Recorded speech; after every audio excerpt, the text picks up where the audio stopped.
Hello students. हमारा चल रहा है चैप्टर यूनिट 2 का चैप्टर 5 वंशागति एवं विभिन्नता के सिद्धांत, जिसके बारे में हम अपना स्टार्टिंग से ही लेके पढ़ रहे हैं, जिसके बारे में मेंडल के प्रयोग पढ़ रहे थे। उसके बाद हमने उसके नियम के बारे में पढ़ा था। नियम के बारे में पढ़ने के बाद आपको कन्फ्यूज़न था कि जीनोटाइप और फिनोटाइप किस तरीके से निकालते। फिनोटाइप आपका कंफर्म हो गया था, लेकिन जीनोटाइप में आपका कन्फ्यूज़न था कि जीनोटाइप कैसे निकलता है और ये क्या होता है। तो जीनोटाइप के सबसे पहले अपने नेक्स्ट टॉपिक स्टार्ट करने से पहले हम जीनोटाइप के बारे में जानेंगे अच्छे से कि जीनोटाइप आप कैसे पहचान सकते हैं और किस तरीके से निकाल सकते हैं। तो फिनोटाइप जो निकाला था आपने, वो किस तरीके से निकाला था कि जब हमने यहाँ पे पुनेट स्क्वायर देखा था। पुनेट स्क्वायर जब हुआ था, यानी कि नए नए युग्मक बने थे, तो नए युग्मक जो 16 में डिवाइड हुए थे, यानी कि यहाँ पे हमने ये वाली जो प्रक्रिया देखी थी, युग्मक जो सेकंड हमारा युग्मकों की शुद्धता या कारकों के पृथक्करण का नियम था। इसमें क्या हुआ था कि जो कारक युग्मक थे वो बनते बनते आधे आधे पृथक हो गए थे, यानी कि लंबा बोना वो आगे आगे पृथक हो गए थे और उन्होंने 16 युग्मक बनाए थे अपने आपस में। जब इन्होंने 16 युग्मक बना लिए थे अपने, तो ये जो प्रक्रिया थी पुनेट स्क्वायर द्वारा हो रही थी। तो 16 को हम ऐसे तो दिखा नहीं सकते कि 16 को ऐसे कुछ भी करके, यानी कि यहाँ पे आप इस तरीके से दिखा सकते हैं इसको कि यहाँ पे 16 आप दिखा सकते हैं। तो इस तरीके से इस प्रक्रिया में पुनेट स्क्वायर यूज होता है, जिसके बारे में कि जब दोनों आपस में ये संयोग करते हैं तो क्या बनता है। तो ये हमने देख लिया। तो उसके बाद हमने ये देख रहे थे कि फिनोटाइप रेशियो किस तरीके से निकलेगा। तो फिनोटाइप जो रेशियो निकलता है, फिनोटाइप रेशियो ऐसे होता है कि जब हम दो प्लांट्स के बीच में, यानी कि दो लक्षण वाले प्लांट्स के बीच में हम आपस में संकरण कराते हैं, तो फिनोटाइप जो रेशियो होता है वो उस बेस पे निकलता है। जैसे कि हम गोल पीला और झुर्रीदार पीला या फिर झुर्रीदार हरा के बीच में आपस में संकरण करा रहे थे, तो फिर हम ये देख रहे थे कि उनसे किस किस तरीके की नई जनरेशन बनेगी। तो पहले हमने जो हम फिनोटाइप रेशियो होता है, पहले हम ये देख लेते हैं कि उसमें हमने हमारा निकला क्या है। 16 जो जनरेशन, जो 16 हमारे नई जीन बने हैं, उसमें कौन कौन से जीन हमारे आए थे। तो हमारे इस तरीके से आए थे: गोल पीला, गोल हरा, झुर्रीदार पीला और झुर्रीदार हरा। ठीक है। तो गोल पीला, गोल हरा, झुर्रीदार पीला और झुर्रीदार हरा के बारे में हम किस तरीके से डिफ्रेंशिएट करेंगे कि गोल पीला कौन सा है, गोल हरा कौन सा है, झुर्रीदार पीला कौन सा है, झुर्रीदार हरा कौन सा है। तो यहाँ पे हम देख रहे हैं, हम बात कर रहे थे अपने प्रभाविता के नियम में कि जो प्रभावी लक्षण होता है वो अप्रभावी लक्षण को निष्क्रिय कर देता है। यानी कि जो प्रभावी लक्षण होता है वो ही अपना लक्षण प्रदर्शित करता है, जो अप्रभावी लक्षण होते हैं उनका लक्षण प्रदर्शित नहीं होता। तो जो गोल पीले का जो लक्षण हमारा निकला था, तो वो उस बेस पे निकला था। यानी कि जब यहाँ पे दोनों कैपिटल आर और कैपिटल वाई होंगे तो ये गोल पीला होगा। यानी कि जिस भी यहाँ पे जितने भी जीन निकले हैं, इनमें जितने भी कैपिटल वाले हैं, उनके बेस पे हमारे गोल पीला निकल चुका था। उसी बेस पे हमारा गोल हरा निकला था, उसी बेस पे झुर्रीदार पीला निकला था, उसी बेस पे झुर्रीदार हरा निकला था हमारा। यानी कि गोल पीला देख लेते हैं 9 हमारे कैसे हुए थे। यानी कि इसमें कैपिटल्स है, स्मॉल नहीं है। इसमें भी कैपिटल्स है, इसमें एक स्मॉल है, ये निष्क्रिय हो गया। इसमें भी कैपिटल्स है, इसमें स्मॉल एक है, वो निष्क्रिय हो गया लक्षण।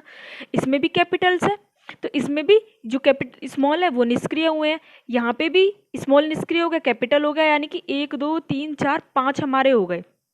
ठीक है। अब यहाँ पे कैपिटल है, ये हमारा हुआ अलग डिफरेंट। यहाँ पे कैपिटल है, ये हमारा डिफरेंट हुआ। यहाँ पे कैपिटल है, ये डिफरेंट हो गया हमारा। यहाँ पे हमारा कैपिटल है। यानी कि जहाँ जहाँ हमारे कैपिटल्स आए थे वो हमारे गोल पीले के उसमें आ गए थे। यानी कि वो हमने गोल पीला छांट दिया था। उसके बाद हमारा गोल हरा जो निकला था वो उस तरीके से निकला था। यानी कि जहाँ पे 2 स्मॉल थे और 2 ही कैपिटल थे, या फिर 2 स्मॉल 3 स्मॉल 1 कैपिटल होगा, उस बेस पे हमने गोल हरा निकाला था। फिर झुर्रीदार पीला भी हमारा उसी बेस पे निकला। झुर्रीदार हमारा इस तरीके से निकला था, झुर्रीदार हरा, कि यहाँ पे बस सिंगल एक, इसमें जो एक जीन बना हुआ है वो सारा ही स्मॉल है। तो ये हमारा झुर्रीदार हरा निकल गया था।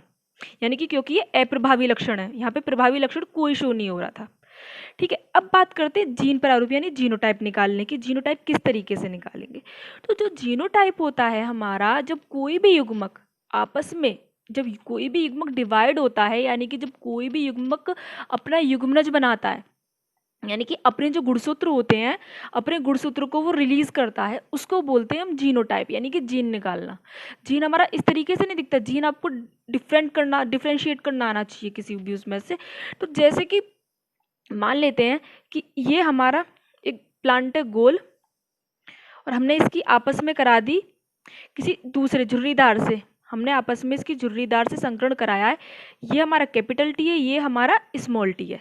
ठीक है। अब इनसे जो आपस में जो युग्मक निकलेंगे, इससे क्या निकलेगा, इससे टी निकलेगा। कैपिटल टी निकलेगा, इससे क्या निकलेगा, इससे स्मॉल टी निकलेगा। तो ये होता है हमारा जीन। उसी बेस पे हम जीनोटाइप निकालते हैं, यानी कि हम देखते हैं कि इसमें सिंगल कौन सा है, कितने सिंगल है, कितने सेम है। तो यहाँ पे हमारा जो ये है फर्स्ट वाला, दोनों कैपिटल आर और कैपिटल वाई हैं। बाकी सब में, बाकी जितने भी हमारे जीन निकले हैं उनमें चारों जो लक्षण हैं, जो चारों हमारे युग्मक हैं वो कैपिटल्स नहीं है। तो हमारा जो सिंगल हो गया ये एक, ये सिंगल हमारा एक, यानी कि फर्स्ट हमारा एक, हमारा ये जीन डिफरेंट है बाकी सबसे। फिर हम ये देखते हैं कि हमारे दो सेम कौन से हैं। तो हमारे इस तरीके से यहाँ पे क्या है, हमारे 3 कैपिटल है, 1 स्मॉल है। यहाँ पे भी हमारे क्या है, यहाँ पे भी हमारे 3 कैपिटल है, 1 स्मॉल। तो इस तरीके से हमारा 2 निकल गया, यानी कि जो हमारे 2 जीन एक जैसे हैं उसके बारे में हमने 2 लिख दिया। उसके बाद हम देखते हैं कि हमारे फिर 2 सेम कौन से हैं। फिर 2 सेम हम ये देखेंगे कि यहाँ पे क्या है, हमारे यहाँ पे 2 कैपिटल है, 2 स्मॉल है। हाँ, तो इस तरीके से हम अपने जीनोटाइप्स निकाल सकते हैं। अब आते हैं हम अपने टॉपिक की तरफ। इस तरीके से आप भी अपने जितने भी जीनोटाइप्स है देख देख के इसमें से डिफ्रेंशिएट कर सकते हैं इनको, कि इसमें कितने जीन सेम है, कितने डिफरेंट है, किस किस तरीके से निकले हुए हैं। तो उस बेस पे आप जीनोटाइप निकाल सकते हैं। ठीक है, अब बात करते हैं अपने टॉपिक की, कि हमारा टॉपिक चल रहा था, हम पढ़ रहे थे अपने जुड़वा बच्चों के बारे में, कि जुड़वा बच्चे क्या होते हैं। तो जुड़वा बच्चों के बारे में हमने पढ़ा था कि तो दो बच्चे एक साथ जनने को, दो बच्चे एक साथ जनने की जो प्रक्रिया होती है उसको बोलते हैं जुड़वा बच्चे। तो उसके बारे में आज जानते हैं। उसके जो प्रकार थे वो 3 थे, एक युग्मनजी यमज मोनोजाइगोटिक ट्विंस, द्वियुग्मनजी यमज डाइजाइगोटिक ट्विंस, और शामी यमज साइमीज ट्विंस। तो सबसे पहले जानते हैं एक युग्मनजी यमज के बारे में, मोनोजाइगोटिक ट्विंस और आइडेंटिकल ट्विंस के बारे में। इस प्रक्रिया में क्या होता है कि जब नर युग्मक मादा युग्मक से मिलता है, यानी कि इस प्रक्रिया में नहीं, सभी प्रक्रिया में क्या होता है, जब भी कोई भ्रूण बनता है तो एक नर युग्मक और दूसरा मादा युग्मक जब आपस में वो संलयन करते हैं, संलयन करके वो युग्मनज बनाते हैं। युग्मनज यानी कि जाइगोट बनाते हैं, और जाइगोट क्या होता है, यही युग्मनज आगे चलकर नई संतान को उत्पन्न करते हैं, यानी कि भ्रूण का निर्माण करते हैं हमारे।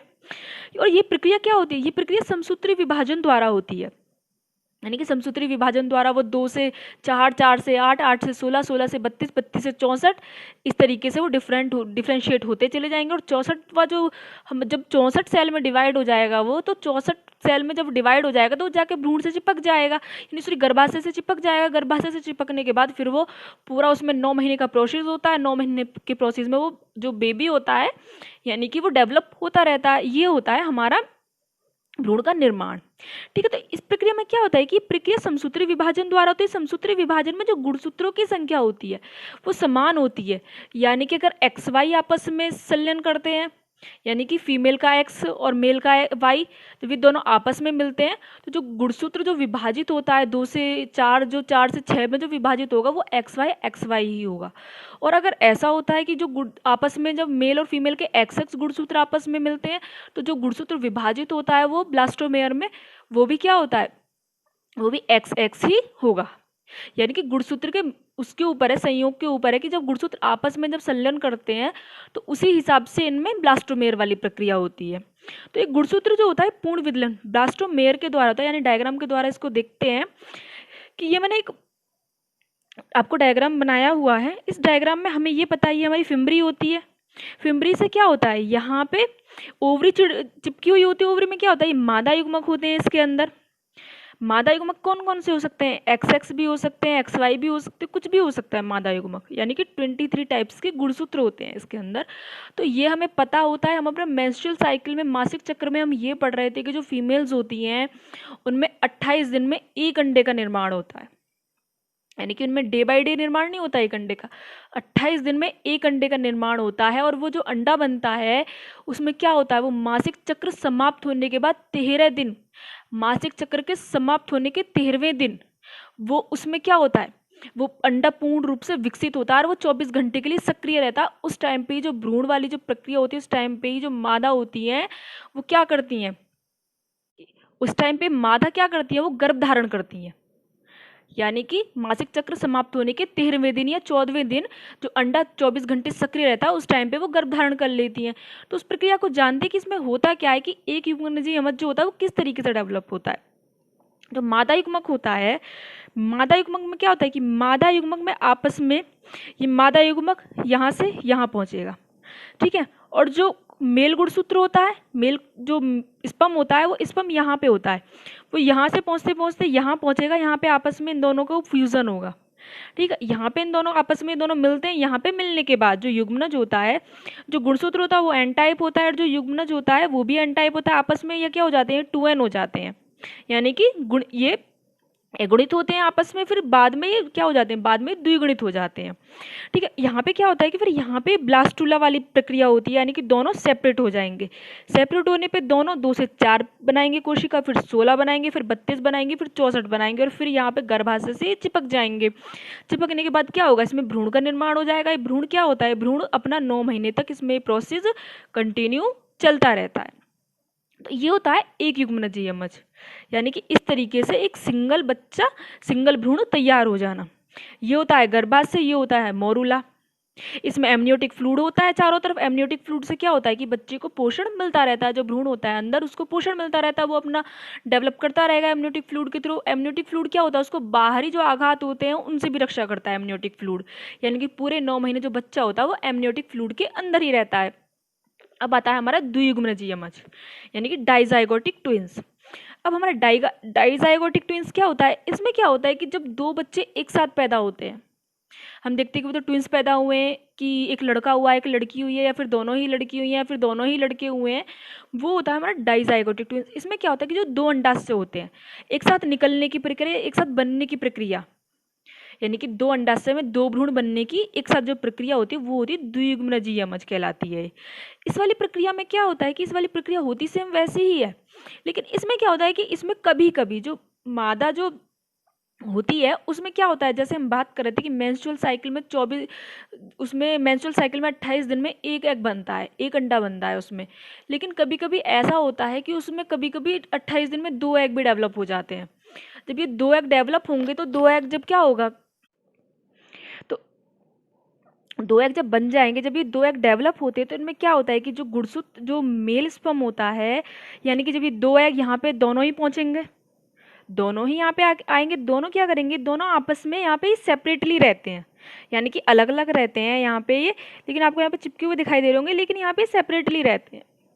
तो यहाँ पे जो मेल स्पर्म होता है वो जाके इनसे फ्यूज़न करता है, आपस में इन दोनों का फ्यूज़न होता है। फ्यूज़न होने के बाद क्या होता है कि ये अपने डिफरेंट डिफरेंट ब्लास्टोमेयर्स बना लेते हैं, यानी कि विदलन की प्रक्रिया इनमें हो जाती है। विदलन की प्रक्रिया होने में बाद फिर वही इनमें प्रोसेस, यानी कि दो इधर हो जाएंगे, ये दो इधर हो जाएंगे, आपस में युग्मनज जो होते हैं। अब क्या होता है कि फिर इनसे वही 2 से 4, 4 से 8, 8 से 16, 16 कोशिकाएं बन जाएंगी। 16 कोशिका बनने के बाद ये क्या करेंगे, ये यहाँ पे गर्भाशय से चिपक जाएंगे। गर्भाशय से चिपकने के बाद इनमें क्या होगा कि इनमें भ्रूण विकसित हो जाएगा। भ्रूण क्या होगा, भ्रूण पूर्ण रूप से विकसित होने के बाद, यानी कि 9 महीने तक ये प्रोसेस चलता रहता है। अब इसमें क्या होता है कि जब अगर जो मेल स्पर्म होता है वो तो सिंगल ही होता है, और जो फीमेल एग्स होते हैं वो ऐसे होते हैं कि वो दो होते हैं। अगर ये दोनों ही एक्स एक्स हैं, दोनों ही एक्स एक्स हैं, तो यहाँ पे क्या होगा कि एक एक्स बन जाएगा, और एक अगर मेल स्पर्म वाई है तो यहाँ पे वाई बन जाएगा। इस तरीका से दो भ्रूण का निर्माण हो जाता है। तो हम बात कर रहे थे इस बारे में कि जो गुणसूत्र होते हैं, इस जो ये केस होता है द्वियुग्मनज यमज, इसमें क्या होता है कि इसमें ज़रूरी नहीं है कि दोनों ही जो भ्रूण बनते हैं वो मेल हो या फिर फीमेल हो, दोनों ही। ऐसा भी होता है कि इसमें सेपरेटली भ्रूण भी बन जाते हैं, एक नर और एक मादा। तो ये जो प्रक्रिया होती है किसके द्वारा होती है, ये प्रक्रिया जो होती है डिपेंड करती है जो फीमेल्स होती है, फीमेल्स में किस टाइप के क्रोमोसोम बने हैं। अगर उसमें एक्स एक्स क्रोमोसोम बने हैं और एक्स एक्स आपस में जाके वाई से वो कर रहे हैं, संयोग कर रहे हैं, तो क्या होगा कि उसमें एक जो भ्रूण बनेगा वो एक्स एक्स बन जाएगा और एक भ्रूण एक्स वाई बन जाएगा, इस तरीके से। और अगर वो एक्स वाई है तो क्या होंगे, वो एक्स वाई बन जाएंगे आगे जाके। तो ये प्रक्रिया होती है द्वियुग्मनजी यमज वाली प्रक्रिया। इस प्रक्रिया में और क्या होता है, तो हमने बात ही कर ली थी कि सामान्य अवस्था में 28 दिन पर एक ही युग्मनज का निर्माण होता है, लेकिन इस अवस्था में 28 दिन में 2 युग्मनज भी बन जाते हैं। लेकिन जो मादा युग्मक होता है वो नर युग्मक के साथ संलयन करके 2 युग्मक बना लेते हैं, और यही क्रिया आगे चलकर 2 भ्रूण का निर्माण कर लेती है। और ये जो प्रक्रिया होती है, यानी कि एक नर एक मादा, या फिर एक मादा एक नर और 2 मादा 2 नर बनने वाली जो प्रक्रिया होती है, ये होती है समरूपी या असमरूपी। इसको हम समरूपी या असमरूपी बोलते हैं, यानी कि दोनों नर या एक मादा भी हो सकते हैं और दोनों ही मादा भी हो सकते हैं। अब आता है श्यामी यमज के बारे में। श्यामी यमज क्या होते हैं? इस प्रक्रिया में क्या होती है कि जो ब्लास्टोमेयर होता है वो आपस में जुड़े हुए होते हैं तथा गर्भाशय में अंतरोपण हो जाते हैं वो, यानी कि कुछ केसेस में हम ऐसा देखते हैं कि दो बच्चे पैदा होते हैं लेकिन उनका कोई ना कोई अंग आपस में जुड़ा हुआ होता है। काफ़ी केसेस आते हैं इस टाइप के भी, तो पर होते बहुत रेयरली केस हैं, ज़्यादातर नहीं होता, यानी कि हर घर में इस तरीके से हो ऐसा नहीं होता। जो ट्विंस होते हैं, जुड़वा बच्चे होते हैं, वो भी बहुत रेयर केसेस होते हैं। और जो शामी यमज होते हैं ये और भी ज़्यादा रेयर केसेस होते हैं, यानी कि कहीं किसी शहर में एक या दो केसेस इस तरीके से मिल जाएँ, ठीक है, या फिर पूरे डिस्ट्रिक्ट में इस तरीके से एक या दो केसेस मिल जाए, इस तरीके से ये प्रक्रिया होती है। तो श्यामी यमज के बारे में हम देखते हैं इसमें ये प्रक्रिया किस तरीके से होती है कि इस प्रोसेस वही है सेम, लेकिन इस प्रक्रिया में क्या होता है कि जब जो फीमेल युग्मक होता है, यानी कि जो एग होता है, एग यहाँ पे आता है, फैलोपियन ट्यूब है ये हमारी, ये फिम्बरी है, इसको फैलोपियन ट्यूब भी बोलते हैं। अब फैलोपियन ट्यूब में जब हमारा जाइगोट यहाँ पे आ जाएगा और यहाँ पे जो हमारा स्पर्म है, ये स्पर्म यहाँ से, यानी कि यहाँ से स्पर्म यहाँ से अंतरोपण होता है, इसमें गर्भ यानी कि ओवरी में प्रवेश करता है, इस तरीके से योनि में प्रवेश करके यहाँ पे आके आपस में दोनों संलयन करते हैं। संलयन करने के बाद क्या होता है कि जो ब्लास्टोमेयर की जो प्रक्रिया होती है विदलन वाली, इसमें दोनों आपस में चिपके रहते हैं, यानी कि इस तरीके से, और चिपके ही ये 2 से 4, 4 से 8, 8 से 16 इस तरीके से ये आपस में सेल्स बनाते रहेंगे। और लास्ट में क्या होता है कि लास्ट में गर्भाशय से जाके दोनों ही गर्भाशय में अंतरोपित हो जाते हैं, यानी कि गर्भाशय में भी जाके ये सेपरेट नहीं होते, ये गर्भाशय में भी चिपके हुए ही क्या हो जाते हैं, अंतरोपित हो जाते हैं। गर्भाशय में अंतरोपित होने के बाद इनमें क्या होता है कि फिर इनमें यही प्रोसेस 9 महीने तक दोनों ही भ्रूण आपस में वो डेवलप करते रहेंगे। डेवलपमेंट होने के बाद जो ये 64 कोशिकाएं बनती हैं, 64 कोशिकाएं अपने आप नष्ट होने लगती हैं। यहाँ पे नष्ट होने के बाद ये पूरा जो वो होता है, ये गर्भाशय में पूरा का पूरा तब्दील हो जाता है। और इसमें क्या होता है, इसमें एमनियोटिक फ्लूइड भरा ही होता है, जिसके बारे में बात कर रहे थे कि एमनियोटिक फ्लूइड बच्चों को, जो भ्रूण होते हैं उसको पोषण प्रदान करता है, उसको बाहरी आघातों से बचाता है। तो जो प्रक्रिया होती है ये पूर्ण रूप से स्वतंत्र नहीं होती, यानी कि बाकी चीज़ों में जो प्रक्रिया हो रही थी, यानी कि जो ब्लास्टोमेयर वाली प्रक्रिया हो रही थी वो पूर्ण रूप से स्वतंत्र थी, यानी कि जितनी भी कोशिकाएं बन रही थी वो सेपरेटली डिफ्रेंशिएट हो रही थी। इसमें क्या है कि इसमें जो ब्लास्टोमेयर वाली जो प्रक्रिया हो रही थी उसमें जो कोशिकाएं होती हैं आपस में वो चिपकी हुई रहती हैं, और वो चिपकी हुई भ्रूण में प्रत्यारोपित हो जाती है, फिर अंतरोपित हो जाती हैं। तो ये था हमारा तीनों, यानी कि एक युग्मनजी यमज, द्वियुग्मनजी यमज और श्यामी यमज के बारे में। अब बात करते हैं कि अगर आपकी समझ में नहीं आया तो आप मुझे बता सकते हैं कि हमारी समझ में ये चीज़ नहीं आई। जिस तरीके से जीनोटाइप के बारे में आपने बताया कि जीनोटाइप हमारी समझ में नहीं आया, तो इस वजह से मैंने उसको रिपीट किया है। और बाकी जो भी टॉपिक्स आपको नहीं समझ आते तो आप मुझे बता दिया करें, तो मैं उसको रिपीटली आपको दोबारा से समझा दिया करूँ।